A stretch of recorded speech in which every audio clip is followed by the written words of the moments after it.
بسم اللہ الرحمن الرحیم۔ اردو کے عناصر خمسہ کے متعلق ہم گفتگو کر رہے ہیں، تو آج انشاءاللہ اردو کے عناصر خمسہ میں شامل ایک اور شخصیت شبلی نعمانی صاحب کے متعلق بات چیت کریں گے اور ان کے متعلق کچھ گفتگو کریں گے، ان کا انداز سخن، ان کا لکھنے کا انداز، ان کی خاصیتیں اور ان کی جو کتابیں ہیں ان پر بھی تبصرہ کریں گے۔ لیکن ان سب سے پہلے جو ہمارا طریقہ کار ہے کہ کسی بھی مصنف، کسی بھی شاعر یا چاہے عناصر خمسہ ہی کیوں نہ ہوں، کسی پر بھی گفتگو کرتے ہیں تو اس سے پہلے ہم اس شخصیت کی سوانح حیات اور سیرت پر گفتگو کرتے ہیں، تاکہ سوال کا جواب جب لکھا جائے تو ابتدا میں ان شخصیت کی موصوف کی سوانح عمری اگر لکھ دی جائے تو اس سے امتحان کا پرچہ چیک کرنے والے پر ایک اچھا تاثر جاتا ہے، ایک اچھا امپریشن جاتا ہے۔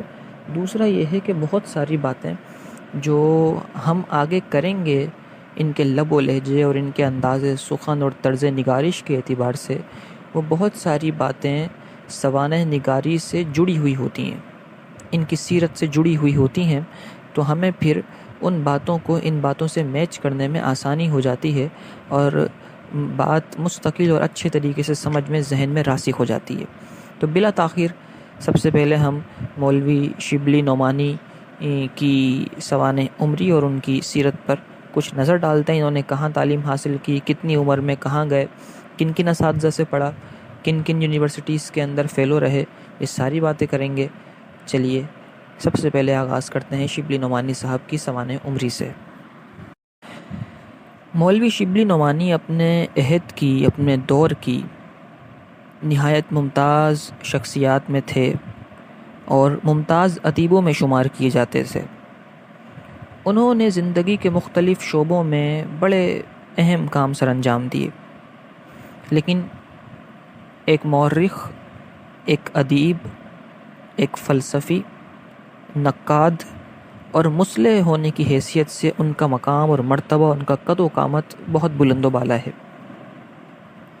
شبلی 1857 میں اعظم گڑھ کے مضافات میں پیدا ہوئے۔ مضافات کا مطلب ہوتا ہے قریبی اور نواحی علاقوں میں، اور یہ جنگ آزادی کا دور تھا جسے انگریز نے غدر کا نام دے دیا تھا۔ غدر تو نہیں تھا، میں پہلے بھی کہہ چکا ہوں کہ جنگ آزادی کو غدر کہنا بہت بڑی غلطی ہے، اور ہمارے لبرلز 1857 کی جنگ کو غدر کہتے ہیں، ہمارے ساتھ ناانصافی کرتے ہیں، کیونکہ غدر انگریز نے اسے کہا تھا، اور غدر کا مطلب ہوتا ہے غداری۔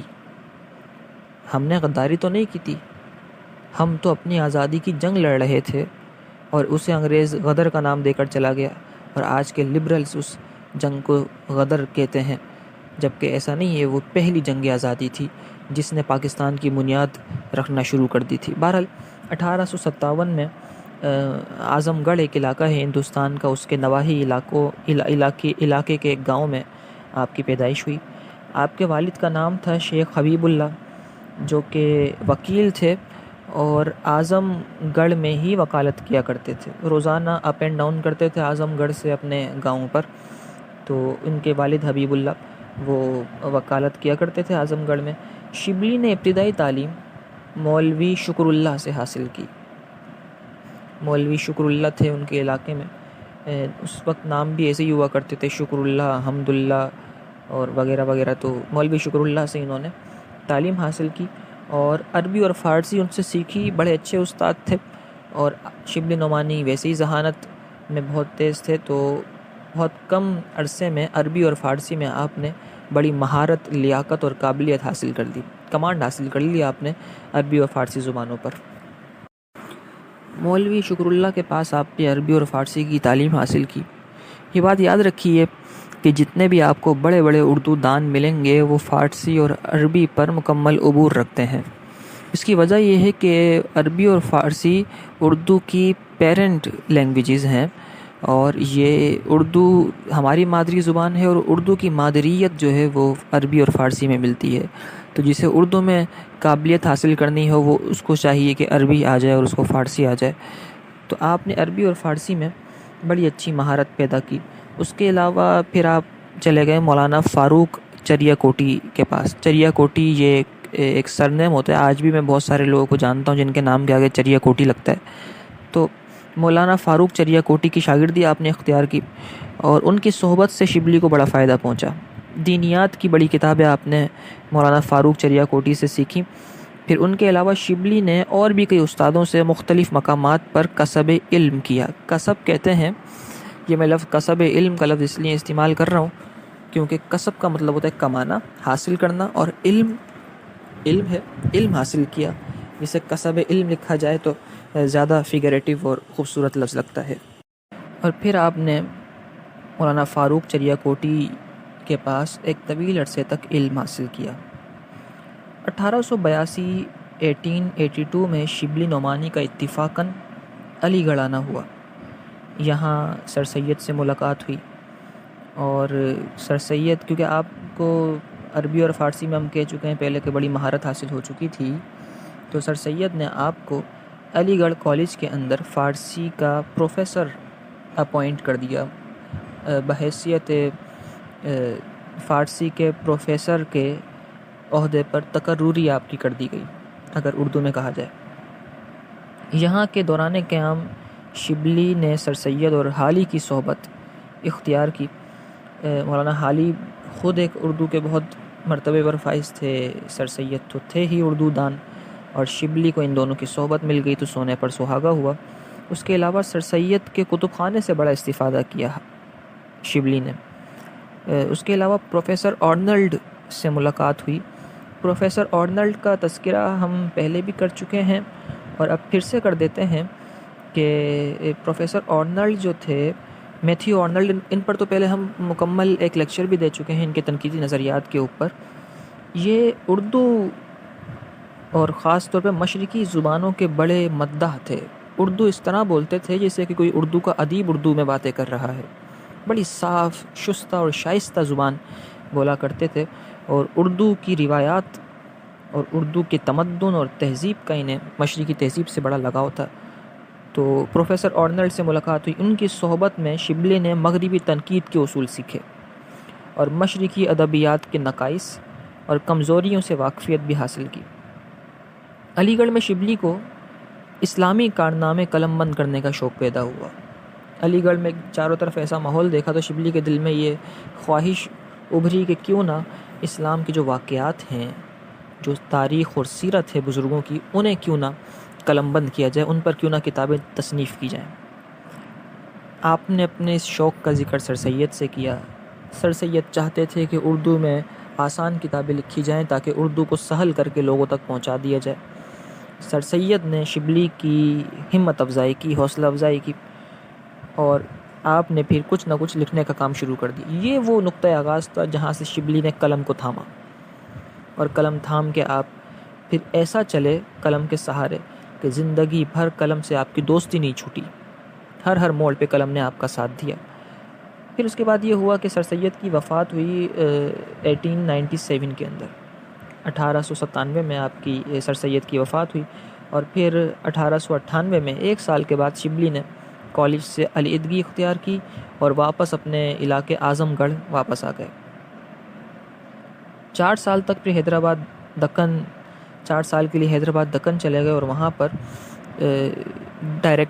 ڈائریکٹر آف ایجوکیشن، جس کو سرشتہ تعلیم کہا جاتا ہے اردو میں، اس عہدے پر آپ فائز رہے. یہ زمانہ اصلاح تصنیف اور تالیف اور علمی اور ادبی تحقیقات میں آپ نے صرف کیا. اس تمام عرصے میں آپ لکھتے لکھاتے رہے، تحقیقات کرتے رہے، اور مزید کتابوں کے لیے آپ مواد کو میٹر کو جمع کرتے رہے. اس سے پہلے یہ بات یاد رکھیں کہ 1894 میں 1894 میں ندوۃ العلماء قائم ہوئی. ندوۃ العلماء، یہ علماء ان کی ایک تنظیم تھی. اس کے بھی بڑے آپ انتظام اور قیام میں آپ نے بڑا حصہ لیا. 1913 میں شبلی نے اعظم گڑھ کے مقام پر ایک دارالمصنفین نام سے ایک لائبریری قائم کی، اور آپ نے یہ خیال کیا کہ یہ لائبریری جب قائم ہو جائے گی تو ہندوستان بھر کے مصنفین اس لائبریری میں آئیں گے، یہاں کی کتب سے استفادہ کریں گے، اور یہاں کتابیں لکھی لکھائی جائیں گی، پڑھائی جائیں گی، تو اردو اور پھلے گی پھولے گی. دارالمصنفین کے نام سے ایک مکتب قائم کیا، اور اپنا باغ، اپنا مکان اور اپنی پوری لائبریری اس دارالمصنفین نامی نئی جنرل پبلک لائبریری کے نام کر دیا آپ نے۔ 1892 میں 1892 میں، یہ بھی پہلے کی بات ہے، ترکی کے سلطان تھے سلطان عبد المجید۔ سلطان عبد المجید کے بعد سلطان عبد الحمید آئے، لیکن پہلے سلطان عبد المجید تھے۔ سلطان عبد المجید نے تمغہ مجیدیہ سے نوازا شبلی نعمانی کو ان کی خدمات پر، اور پھر اسی سال برطانیہ کی حکومت نے، سرکار برطانیہ نے، برٹش گورنمنٹ نے انہیں شمس العلماء کا خطاب بھی دیا۔ شبلی الہ آباد یونیورسٹی کے فیلو تھے، وہاں کے وزٹنگ فیکلٹی میں بھی شامل رہے، وہاں کے لوگوں کو پڑھایا بھی، وہاں کے اساتذہ کی بھی تربیت کی۔ اور اس کے علاوہ 1911 میں علوم مشرقی کے لیے جو کمیٹی سر ہارٹ کوٹ ٹیلر نے قائم کی تھی، اس کمیٹی کے اندر بھی آپ بطور ممبر شامل تھے۔ اس کے علاوہ یہ تمام خدمات انجام دینے کے بعد شبلی نعمانی کا انتقال 18 نومبر سن 1914 کو ہوا، اور ہندوستان میں ہی آپ مدفون ہوئے۔ یہ تو ان کی مختصر اور جامع سوانح حیات تھی۔ اب کچھ بات کر دیتے ہیں ان کی ان کتابوں کے بارے میں جو انہوں نے تصنیف کی، اور پھر اس کے بعد انشاءاللہ ایک مستقل لیکچر دیں گے ان کے انداز تحریر اور اسلوب نگارش کے اوپر۔ تو پہلے ہم ان کی مختصر ان کتابوں کا ذکر کر دیں، پھر تفصیلاً بعد میں ان کتابوں پر روشنی بھی ڈالیں گے، ان کی تصنیفات کے اوپر۔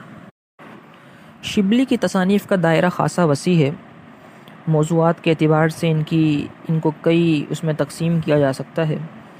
ہم موضوعات کے اعتبار سے ان کی کتب کو تقسیم کر دیتے ہیں۔ سب سے پہلے تو یہ دیکھیے کہ سیرت اور سوانح نگاری پہ آپ نے بڑا کام کیا ہے۔ تو سیرت اور سوانح نگاری پر جو آپ نے کتب لکھی ہیں وہ یہ ہیں: المامون، یہ سلطان بادشاہ مامون رشید کی سیرت ہے۔ سیرت النعمان، حضرت امام اعظم ابو حنیفہ نعمان بن ثابت رضی اللہ تعالیٰ عنہ کی سیرت اور سوانح حیات ہے یہ، سیرت النعمان کے نام سے۔ الفاروق نام سے ہی ظاہر اور واضح ہے کہ سیدنا عمر فاروق رضی اللہ تعالیٰ عنہ کی سیرت ہے۔ اس کے علاوہ سوانح مولانا روم، حضرت مولانا روم علیہ الرحمہ کی سوانح حیات ہے۔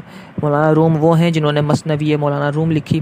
کل میں مثنوی شریف کا مطالعہ کر رہا تھا تو بڑی عجیب اور پیچیدہ نکات نکل کے سامنے آئے۔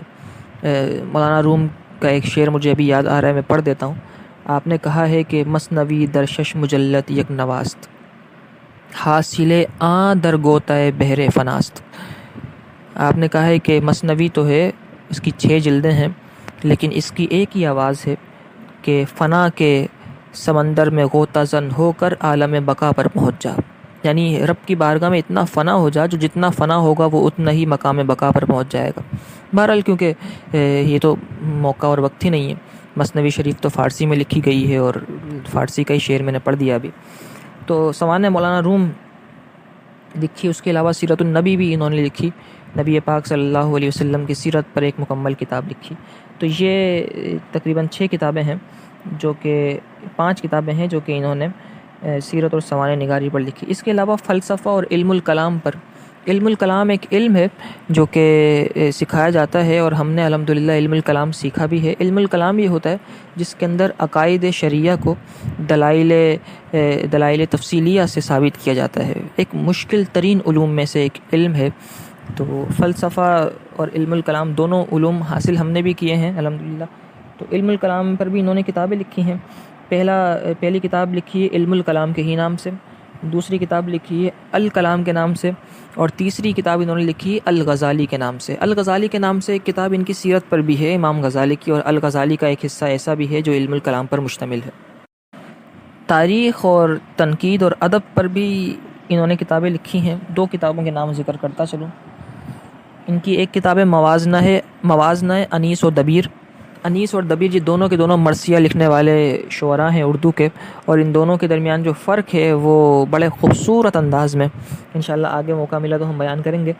شبلی نعمانی نے ان دونوں کے درمیان بڑا اچھا موازنہ کیا ہے اور تبصرہ کیا ہے۔ اس کے علاوہ شعر العجم کے نام سے ایک کتاب لکھی ہے، جو کہ ایم اے کے کورس میں بھی شامل ہے، لیکن پڑھنے پر بالکل سمجھ میں نہیں آئے گی۔ خاص طور پر آج کل کے طلباء کو بالکل اس لیے سمجھ میں نہیں آتی کیونکہ اس میں شعر العجم میں فارسی، عربی اور اردو پتہ ہی نہیں چلتا کون سی زبان کا شعر آ رہا ہے بیچ میں۔ بہرحال یہ 2 کتابیں ہیں، کہ جو انہوں نے تاریخ اور ادب پر لکھی. سفر نامے بھی لکھے.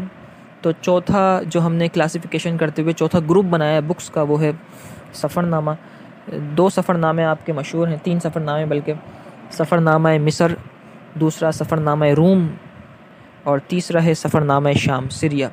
تو یہ 3 ملکوں کے سفر نامے آپ نے لکھے. تاریخ اسلام 5ویں ہیڈنگ ڈال کے, اور اس پر یہ لکھا جا سکتا ہے کہ تاریخ اسلام پر آپ نے پوری تاریخ لکھی ہے اسلام کی, اور اورنگزیب عالمگیر پر لا کر خاص طور پر ان پر نظر ڈالی ہے. اس کے علاوہ تعلیمات اسلامیہ پر بھی بہت کچھ لکھا ہے, مضامین لکھے, مقالات لکھے, ادبی تنقیدی تاریخی سوانحی وغیرہ چیزیں لکھی ہیں آپ نے. خطوط بہت سارے لکھے. اردو نظم بھی لکھی ہیں. مثنوی صبح امید آپ کی ایک مثنوی ہے, مثنوی صبح امید وہ لکھی, اور مسدس بھی لکھی. مجموعہ اردو کلام بھی آپ نے ایک مؤلف کیا. فارسی نظمیں بھی لکھی. 2 نظمیں بڑی مشہور ہوئیں, دستہ گل اور بوئے گل. تو یہ 2 نظمیں. اس کے علاوہ عربی میں بھی کئی کتابیں لکھی ہیں آپ نے. تو بہت ساری کتابیں لکھی ہیں, لیکن ان میں سے جو مشہور و معروف ہیں ان کا تذکرہ ہم نے یہاں پر کلاسیفائڈ طریقے سے کر دیا.